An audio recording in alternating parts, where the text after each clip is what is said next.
جہاز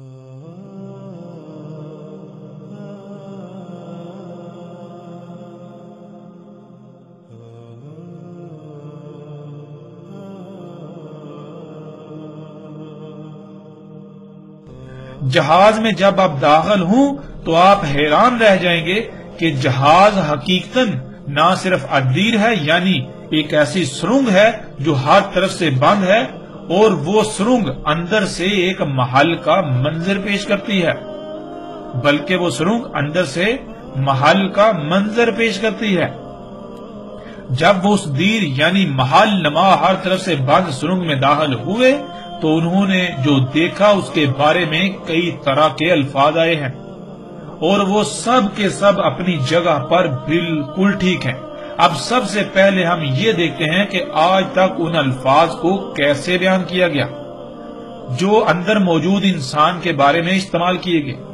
اس کے لیے پیچھے گزرنے والی تمام روایات میں ان مقامات کو ذہن میں رکھا جائے جہاں جہاں اس کا ذکر ہے، اور جو ان کے تراجم کیے گئے ان کو آپ اپنی آنکھوں سے دیکھ سکتے ہیں کہ انہوں نے آج تک جو تراجم کیے ان میں کہیں پر یہ لکھا کہ غار میں داخل ہوئے، کہیں پر مندر، کہیں پر گرجا، اور کہیں پر محل کا ترجمہ کیا گیا، اور آگے کہا گیا کہ ایسا دیو قامت لمبا چوڑا بڑا انسان دیکھا جو اس سے پہلے کبھی نہیں دیکھا، اور وہ لوہے کی زنجیروں میں جکڑا ہوا اوپر نیچے اچھل کود کر رہا تھا، اوپر نیچے اچھل رہا تھا۔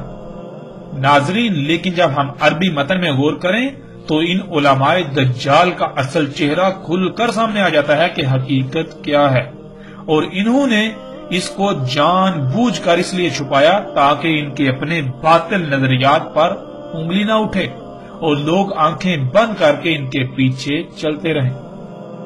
ایک طرف یہ اس کو ایک گرجے، محل، مندر یا غار میں لوہے کی زنجیروں میں بہت مضبوطی اور سختی کے ساتھ جکڑتے ہیں، لیکن جب آگے عربی کے الفاظ آتے ہیں ینزو فیما بین السماء والارض، تو ان الفاظ کا ترجمہ کیا کرتے ہیں آپ اپنی آنکھوں سے دیکھ لیجئے۔ سکرین پر آپ کو نظر آ رہا ہے کہ ان الفاظ کا ترجمہ صرف اور صرف یہ کیا اوپر نیچے اچھل کود رہا تھا، یہ ترجمہ کیا گیا۔ لیکن آپ عربی میں دیکھ سکتے ہیں کیا لکھا ہے۔ عربی میں جو الفاظ ہیں ان میں زمین اور آسمان کے الفاظ موجود ہیں۔ ہم عربی کے الفاظ کے ساتھ لفظ با لفظ ترجمہ آپ کے سامنے رکھتے ہیں، اس سے آپ ان علماء دجال کے دجل کا اندازہ لگا سکتے ہیں۔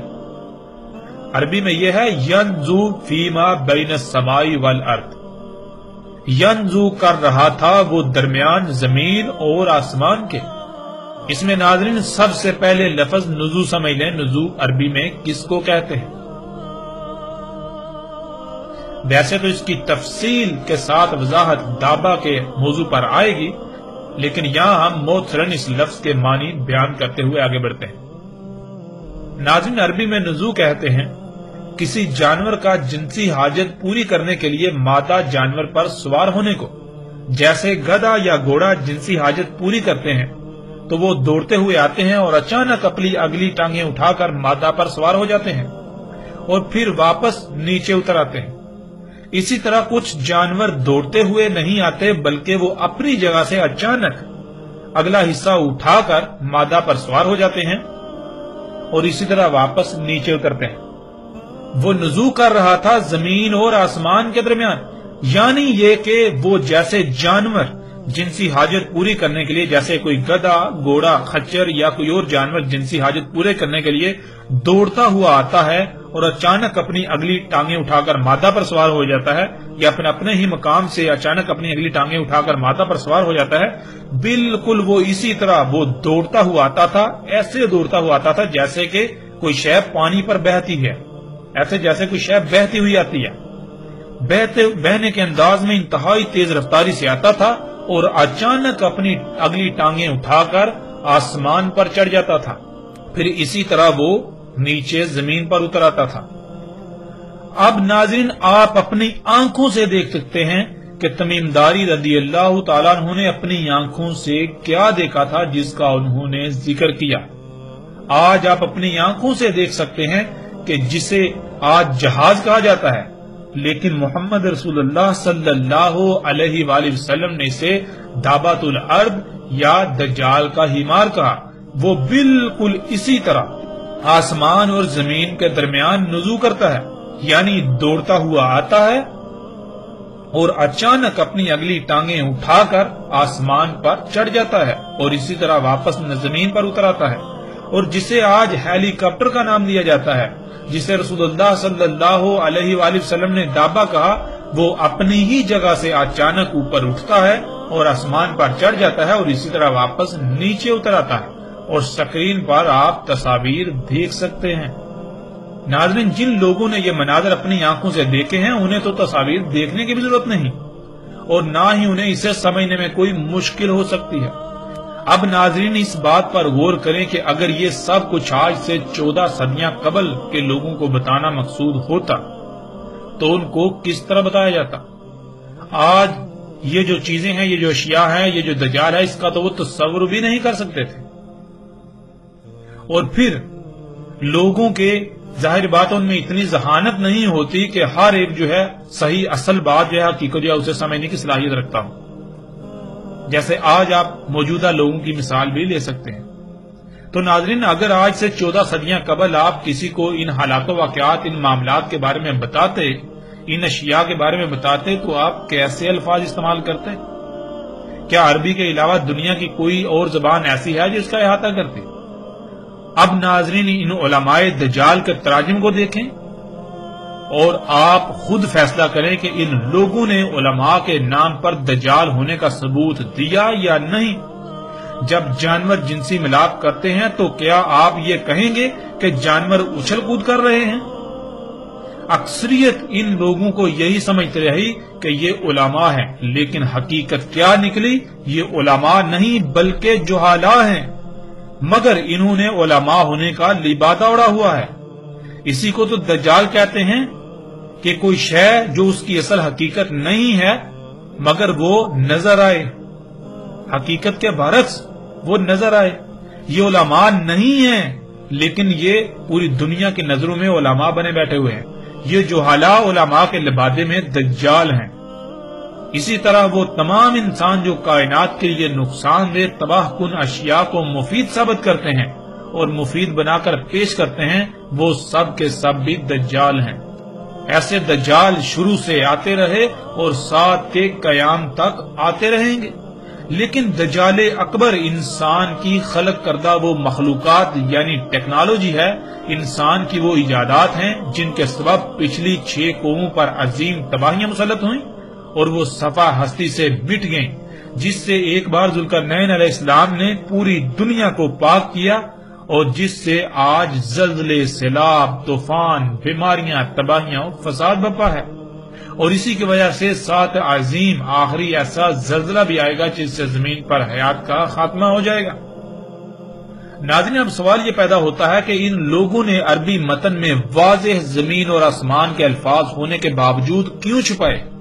اس کا جواب یہ ہے کہ انہوں نے جب لفظ الدیر کا ترجمہ غار، گرجا یا مندر کر دیا اور پھر اس میں دجال کو ایک انسان بنا کر لوہے کی زنجیروں میں سختی سے جکڑ دیا، تو انہوں نے دیکھا کہ اب اگر یہاں اصل ترجمہ کیا جائے گا تو درجنوں ناقابل حل سوالات پیدا ہوں گے، لاجواب سوالات پیدا ہوں گے کہ جب ایک انسان غار میں لوہے کی زنجیروں میں بہت سختی سے جکڑا ہوا ہے تو پھر وہ دوڑتا ہوا اچانک اپنی اگلی ٹانگیں اٹھا کر، اپنا اگلا حصہ اٹھا کر آسمان پر کیسے چڑھ سکتا ہے؟ پھر وہ واپس نیچے زمین پر کیسے آ سکتا ہے؟ یعنی وہ زمین اور آسمان کے درمیان کیسے نزول کر سکتا ہے؟ اور اگر بالفرض یہ مان بھی لیا جائے تو سوال یہ پیدا ہوتا ہے کہ غار کی چھت کہاں گئی؟ وہ کتنا لمبا غار تھا؟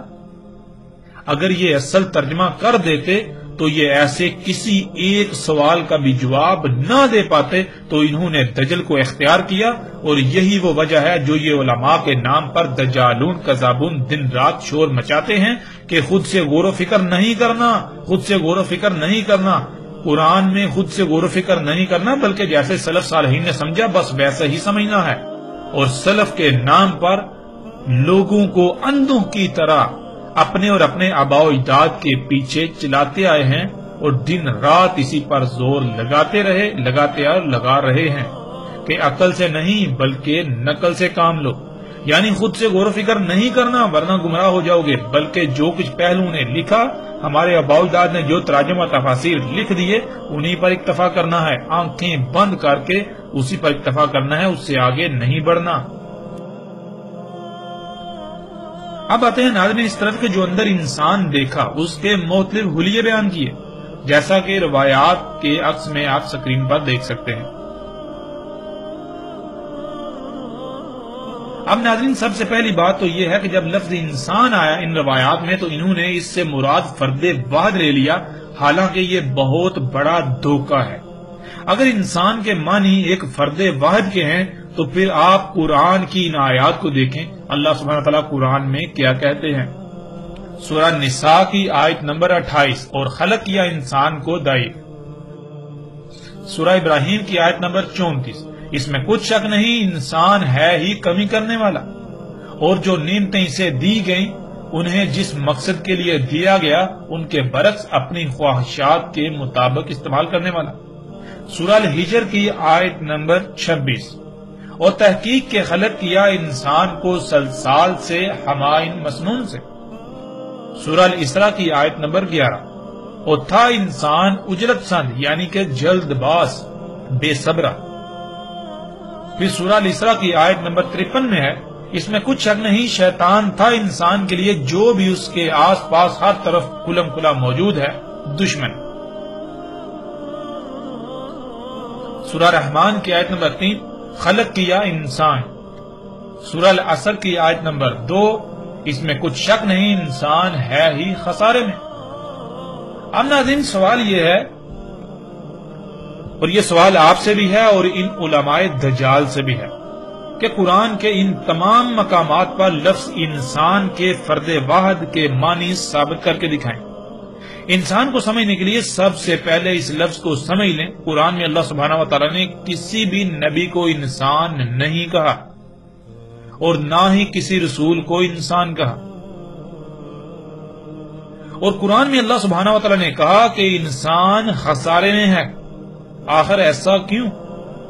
لفظ انسان کا مادہ کیا ہے؟ لفظ انسان کا مادہ ہے نون سین، جس کے معنی ایسے بھول جانے کے ہیں گویا کہ شے کا وجود ہی نہ ہو، اور انسان کہتے ہیں جس کو اس کی حقیقت، اس کا ماضی ایسے بلا دیا گیا جیسے گویا کہ اس کا وجود ہی نہیں۔ مثلا اگر آپ سے پوچھا جائے کہ آپ نے پیدا ہونے سے لے کر 2 سال کی عمر تک یا 3 سال کی عمر تک کیا کیا کیا، تو کیا آپ کو کچھ یاد ہے؟ کیا آپ اس سوال کا جواب دے سکتے ہیں؟ یقیناً نہیں۔ آپ اس وقت کو ایسے بھول چکے جیسے کہ زندگی میں ایسا وقت آیا ہی نہیں، لیکن آپ اس کو جھٹلا نہیں سکتے۔ اس کی وجہ یہ ہے کہ آپ کی آنکھوں کے سامنے بچہ پیدا ہوتا ہے اور اسی طرح پل بڑھ کر بڑا ہوتا ہے، جس سے آپ کو یقین ہے کہ آپ پر بھی ایسا وقت آیا، لیکن آپ بھول چکے ہیں۔ ناظرین بالکل اسی طرح آپ کی حقیقت کیا ہے؟ آپ اس بشری جسم کے ساتھ وجود میں آنے سے پہلے کیا تھے؟ آپ کا اول کیا ہے؟ آپ کا آخر کیا ہے؟ آپ کا ظاہر کیا ہے؟ آپ کا باطن کیا ہے؟ یہ سب بلا دیا گیا، اس وجہ سے انسان کہا جاتا ہے۔ اور قرآن میں اللہ سبحانہ و تعالیٰ نے اسی بلائے ہوئے کو یاد کرنے کے لیے ہی بار بار غور و فکر کرنے کا حکم دیا۔ قرآن میں اللہ سبحانہ و تعالیٰ نے بہت سے مقامات پر ذکر کرنے کا حکم دیا، مگر انہی علماء دجال نے ذکر کا مطلب ورد، وظیفے اور رٹے بنا دیا۔ حالانکہ عربی میں ذکر کہتے ہیں کسی بھولی ہوئی بات یا شے کو یاد کرنا، اور بھولی ہوئی بات کو یاد کرنے کے لیے دل و دماغ پر بوجھ ڈالنا پڑتا ہے، غور و فکر کرنا پڑتا ہے۔ جو لوگ غور و فکر کرتے ہیں وہ ذکر کر لیتے ہیں، یا ان کو جو کچھ بلا دیا گیا وہ یاد آ جاتا ہے، یوں وہ اس پر عمل کر کے انسان نہیں رہتے اور فلاح پانے والوں میں شامل ہو جاتے ہیں، اور جو غور و فکر نہیں کرتے ان کو ذکر یعنی کچھ بھی یاد نہیں ہوتا، اور وہ انسان کے انسان یعنی بھولے ہوئے ہی رہ جاتے ہیں اور خسارے والوں میں سے ہو جاتے ہیں۔ ناظرین جب ایک انسان غور و فکر کرتا ہے تو جو اسے بلا دیا گیا تھا اسے یاد آ جاتا ہے، اور وہ ایک وقت آتا ہے جب اپنی حقیقت کو پا لیتا ہے۔ یوں جب اس پر اپنی حقیقت واضح ہو جاتی ہے تو یہ دنیا کی زندگی اس کے لیے جہنم کی آگ سے بھی سخت ہو جاتی ہے، اور اس زندگی کی کوئی بقعت و اہمیت اس کے نزدیک نہیں رہتی۔ اسے علم ہو جاتا ہے کہ یہ جو بشری وجود، یہ جو بشری جسم اس کے پاس ہے، یہ اس کی حقیقت نہیں ہے، یہ تو ایک آزمائشی ٹول بطور امانت دیا گیا، تاکہ یہ خود ہی جان لے کہ آیا اس نے امانت کا حق ادا کیا یا اس میں خیانت کی، اور اس پر حقیقت واضح ہو جائے۔ اس وجہ سے اللہ سبحانہ و تعالیٰ نے اپنے کسی نبی یا رسول کو انسان نہیں کہا بلکہ اس کے برعکس بشر کہا۔ ناظرین، اس کے برعکس جو لوگ غور و فکر نہیں کرتے، جس سے ذکر نہیں ہوتا، یعنی جو انہیں بلا دیا گیا، ان کی حقیقت اس کو نہیں پا لیتے، تو ایسے اسی بشری مادی جسم کو ہی اپنی حقیقت تصور کر کے دنیاوی مال و متاع کے لالچ میں دن بدن آگے بڑھتے چلے جاتے ہیں۔ پہلے تو وہ ایک عام انسان تھے، لیکن ایسا کرنے سے انسان کو جو کچھ تھوڑا بہت اپنی حقیقت کا علم ہوتا ہے وہ بھی بھول جاتا ہے، اور دنیا کی زندگی کے لیے ہی کوشش کرتا ہے۔ ایسا انسان عظیم انسان کہلاتا ہے۔ آج پوری دنیا میں اکثریت ایسے انسانوں کی ہے جو کہ اعظم و انسان ہے۔ لفظ اعظم بنا ہے عظامہ سے، اور عظامہ کہتے ہیں ہڈی کو۔ ہڈی جسم میں پائی جاتی ہے، ہڈی میں سختی، مضبوطی اور قوت پائی جاتی ہے۔ اگر جسم سے ہڈی نکال دی جائے تو باقی جسم کی کوئی اہمیت و حیثیت نہیں رہتی۔ بالکل اسی طرح ناظرین، اعظم و انسان، سب سے پہلی بات یہ کہ ایسے بھولے ہوئے کہ اگر ان بھولے ہوں کو نکال دیا جائے تو پیچھے جتنے بھی انسان ہیں ان کی کوئی اہمیت و حیثیت نہیں رہے گی، یعنی کہ پیچھے جو بھولے ہوئے ہوں گے ان بھولے ہوں کی کوئی اہمیت و حیثیت نہیں رہے گی۔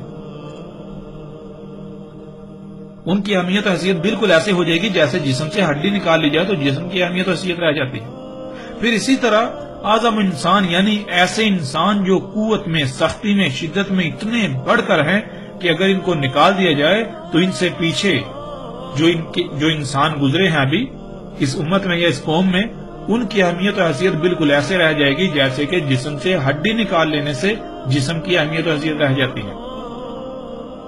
ناظرین، ایسے اعظم و انسان یعنی جو سب سے بڑے بھولے ہوئے ہوتے ہیں، جن کو علم ہی نہیں ہوتا کہ ان کی حقیقت کیا ہے، وہ دنیا میں کیوں اور کس مقصد کے لیے بھیجے گئے، تو وہ شیاطین کے اولیاء یعنی شیاطین کے مشن میں ان کے معاونت کار بن جاتے ہیں۔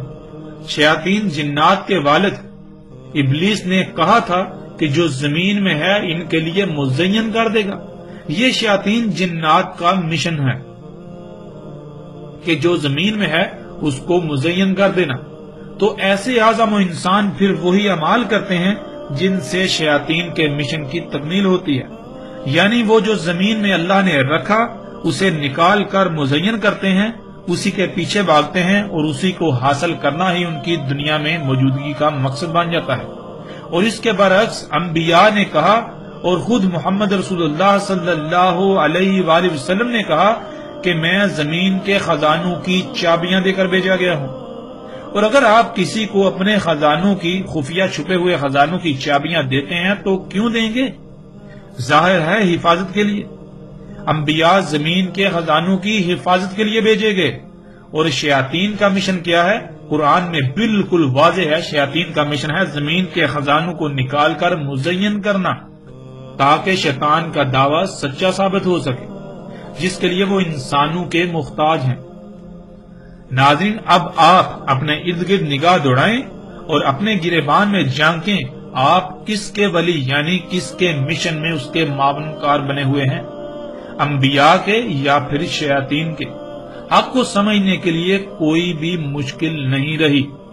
روایت میں اعظم انسان کا جو ترجمہ کیا جاتا ہے، یعنی کہ روایت میں اعظم انسان کا جو ترجمہ ان علماء دجال نے بہت بڑا، دیو قامت، بڑا جسیم، اونچا، بہت لمبا، بہت قوت والا، زور آور انسان کے کیے، تو ان سے ہمارا یہ سوال ہے، اور آپ بھی سوال کیجئے کہ یہ ترجمہ انہوں نے کیسے کر لیا؟ ناظرین، ان لوگوں میں آپ کو اکثریت ایسی ملے گی جو اپنے اماموں کو بھی اعظم قرار دیتی ہے، جیسے امام اعظم ابو حنیفہ۔ تو ناظرین، لوگوں سے سوال کریں ان سے پوچھیں جب وہ بھی امام اعظم ہیں، یعنی وہ بھی اعظم ہیں، تو یہاں اعظم کا ترجمہ کیا وہی لیا جائے جو اسے روایت میں لیتے ہو؟ پھر اسی طرح جیسے امام اعظم احمد رضا خان بریلوی اور اسی طرح ایک مکتبہ فکر جن کے نزدیک باقی سب کافر و مشرک ہیں سوائے اس کے کہ جو ان کے نظریات و عقائد کی آنکھیں بند کر کے اور منہ پر پٹی باندھ کر تصدیق نہ کرے، انہیں تسلیم نہ کرے، اس مکتبہ فکر کے فرقے کے نزدیک صرف زبان کے الفاظ کی حد تک محض سادہ لو عوام کو اپنے فرقے کے جال میں جکڑنے کے لیے امام اعظم محمد رسول اللہ صلی اللہ علیہ وآلہ وسلم کو کہتے ہیں۔ ان سے بھی سوال کریں کہ کیا محمد رسول اللہ صلی اللہ علیہ وآلہ وسلم کے لیے بھی یہاں لفظ اعظم کا ترجمہ وہی لیا جا سکتا ہے جو ترجمہ تم لوگ روایت میں لیتے ہو، روایت میں کرتے ہو اور دوسروں پر اسی کو زبردستی تھوپتے ہو، مسلط کرتے ہو؟ ناظرین، اگر یہاں اعظم کا ترجمہ یہ نہیں لیا جا سکتا تو پھر وہاں کیوں ایسا ترجمہ کیا گیا؟ کیا یہ دجل عظیم نہیں؟ اعظم کہتے ہیں ایسی شے کو جس کے بغیر باقی کسی کی کوئی اہمیت و حیثیت ایسے ہو جائے جیسے جسم سے تمام کی تمام ہڈی نکال لینے سے پیچھے جسم کی اہمیت و حیثیت رہ جاتی ہے۔ جب آپ امام اعظم ابو حنیفہ کہتے ہیں تو اس کا مطلب یہ ہے کہ اس دین سے، اس ملت سے اگر ابو حنیفہ کو نکال دیا جائے، انہیں نکال دیا جائے تو پھر باقی جتنے بھی امام ہیں ان کی اہمیت و حیثیت بالکل ایسے رہ جائے گی جیسے جسم سے ہڈی نکال دینے سے جسم کی اہمیت و حیثیت رہ جاتی ہے۔ اس طرح جو امام اعظم احمد رضا خان بریلوی کو کہتے ہیں تو اس کا مطلب یہ ہے کہ اگر احمد رضا خان بریلوی کو اس دین سے نکال دیا جائے جسے یہ اسلام کہتے ہیں تو پیچھے دین کی اہمیت و حیثیت بالکل ایسے رہ جائے گی، پیچھے جو امام جتنے بھی بچیں گے، باقی جتنے بھی امام ہیں ان کی اہمیت و حیثیت ایسی رہ جائے گی جیسے کہ جسم سے تمام کی تمام ہڈی نکال دینے سے جسم کی اہمیت و حیثیت رہ جاتی ہے۔ پھر اسی طرح محمد علیہ السلام کو جب امام اعظم کہا جاتا ہے تو اس کا مطلب یہ ہے کہ اگر اس دین سے محمد علیہ السلام کو نکال دیا جائے تو پیچھے جتنے بھی امام ہیں، جتنے بھی لیڈران ہیں، پیچھے جو دین ہے اس کی اہمیت و حیثیت بالکل ایسے رہ جائے گی جیسے کہ جسم سے تمام کی تمام ہڈی نکال دینے سے جسم کی اہمیت و حیثیت رہ جاتی ہے۔ ناظرین، یہ ہے اعظم، یہ ہے اعظم کے معنی۔ ناظرین، تمیم داری رضی اللہ تعالیٰ عنہ نے جہاز میں سوار جن انسانوں کو دیکھا وہ آج کے انسان تھے۔ اس وقت کے انسانوں کو دیکھا، اس وقت کے انسانوں کو اعظم انسان کہا اور کہا کہ وہ نرم ملائم مواد والی سیٹوں پر بیٹھے لوہے والی بیلٹوں میں جکڑے ہوئے بندھے ہوئے نزول کر رہے تھے زمین اور آسمان کے درمیان۔ زمین اور آسمان کے درمیان نزول کی وضاحت کھل کر ہو چکی۔ اب آتے ہیں اس پر کہ لوہے والے پٹوں میں جکڑے ہوئے تھے۔ یہ کون سے لوہے والے پٹے تھے جن میں اعظم و انسان جکڑے ہوئے یعنی بندھے ہوئے زمین اور آسمان کے درمیان نزول کر رہے تھے؟ ناظرین، اگر آپ نے جہاز کا سفر کیا ہو تو نزول کے وقت یعنی جب ٹیک آف اور لینڈنگ کی جاتی ہے، ٹیک آف اور لینڈنگ ہوتی ہے، تو اس وقت جہاز میں موجود تمام کے تمام انسان لوہے والے پٹوں میں جکڑے ہوئے ہوتے ہیں جسے آپ سیٹ بیلٹ کہتے ہیں، اور وہ اسی سیٹ پر بیٹھے ہوئے ہوتے ہیں جو نرم ملائم مواد سے بنی ہوئی ہوتی ہے۔ اور پھر ناظرین، دوسرے مقام پر تمیم داری رضی اللہ تعالیٰ نے اعظم و انسان کے بجائے ایک کمزور، کراہنے والا اور شدید شکایات کرنے والے انسان سے ملاقات کا ذکر کیا۔ اور اس کی حقیقت کیا ہے ناظرین؟ اس کی حقیقت یہ ہے کہ آج پوری دنیا میں ایئر ایمبولینس چل رہی ہے۔ زخموں سے چور بیمار کراتے ہوئے انسانوں کو اسٹریچر پر بیلٹوں سے جکڑا ہوا ہوتا ہے اور اسی ادیر یعنی ہیلی کاپٹر یا جہاز والی ہر طرف سے بند سرنگ میں ڈال کر سوار کر کے زمین اور آسمان کے درمیان نزول کیا جاتا ہے۔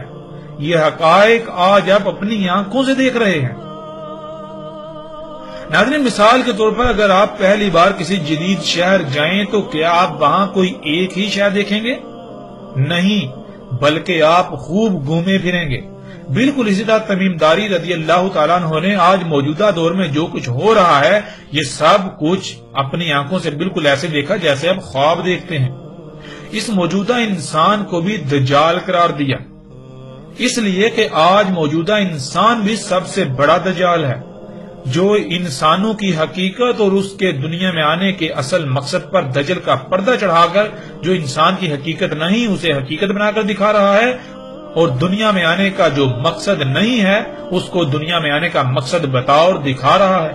اللہ سبحانہ وتعالی نے پورے قرآن میں بار بار سختی کے ساتھ حیات الدنیا یعنی دنیاوی مال و متاع، دنیاوی زندگی کو ترک کرنے کا حکم دیا، دنیاوی حیات کو، دنیاوی مال و متاع کو اس سے خوب کرنے یعنی اس کی طرف جانے سے سختی سے منع کیا، اس دنیاوی زندگی، دنیاوی مال و متاع کے پیچھے بھاگنے سے روکا۔ لیکن آج یہ انسان ہی ہے جس نے اصل مقصد پر دجل کا پردہ چڑھا کر جس سے اللہ نے روکا اسی کو دنیا میں آنے کا مقصد بنا اور دکھا دیا اور بنا دکھا رہا ہے،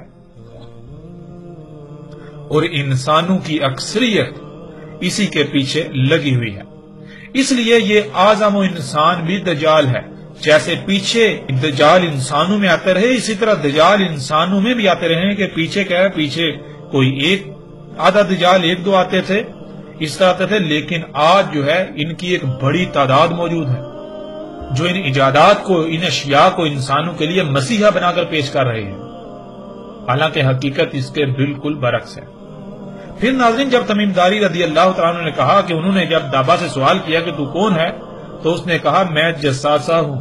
ناظرین جساسہ کہتے ہیں جاسوسی کے آلے کو۔ آج یہ دابا جسے آپ ڈرون جہاز کہتے ہیں پوری دنیا میں ان کے ذریعے جاسوسی کا کام لیا جا رہا ہے، انہی جہازوں سے جاسوسی کا کام لیا جا رہا ہے، یہاں تک کہ اوپر خلا میں گھومنے والی سیٹلائٹ سے بھی یہی کام لیا جا رہا ہے، انہی مقاصد کے لیے استعمال کیا جا رہا ہے، اپنے دشمنوں کی حساس معلومات، حساس جگہوں کی تصاویر لینے کے لیے یعنی جاسوسی کے لیے استعمال کیا جا رہا ہے۔ ناظرین یہ سب تمیم داری رضی اللہ تعالیٰ نے اپنی آنکھوں سے بالکل اسی طرح دیکھا جیسے آپ خواب دیکھتے ہیں، جو کہ دجال تھا، اور جو سوالات وغیرہ کا ذکر کیا اس کی حقیقت پیچھے بیان کی جا چکی، وہ فرضی سوالات تھے اس وقت کے تقاضے کے مطابق۔ اگر اس وقت ساری حقیقت کھول کر بیان کی جاتی تو ایک طرف کسی کے سمجھ میں کچھ نہ آتا اور دوسری طرف اکثریت دجال سے بے فکر ہو کر بیٹھ جاتی کہ دجال تو ایسی شے ہے جو ہماری زندگی میں تو آنے والا نہیں، اس لیے پریشانی کی کوئی بات ہے ہی نہیں۔ ناظرین الحمدللہ ہم نے اللہ کے فضل سے جتنا مختصر سے مختصر ہو سکتا تھا اور جامع انداز میں ہو سکتا تھا اس واقعے پر بات کی، مزید بات بھی کی جا سکتی ہے اور بہت سارے پہلو ہیں ان پر بھی تفصیل سے بات کی جا سکتی ہے، لیکن وہی بات کہ ہمارا مقصد موضوع کو لمبا کرنا نہیں، ہمارا مقصد ہے حق کو سمجھنا۔ اور بھی بہت سارے سوالات کھڑے کیے جا سکتے ہیں لیکن ان کا فائدہ نہیں ہوگا، اس لیے جو اصل مقصد تھا وہ بالکل کھل کر سامنے آ گیا، کسی بھی لحاظ سے کوئی پریشانی نہیں رہتی۔ اس کے باوجود جو چاہے ایمان لائے، جو چاہے سلف کے نام پر اپنے آباء و اجداد کے پیچھے چلتا رہے، ہمارے ذمے تو صرف اور صرف کھول کھول کر پہنچا دینا تھا، جو الحمدللہ ہم اپنی ذمہ داری اب تک پوری کر چکے۔ الحمدللہ رب العالمین۔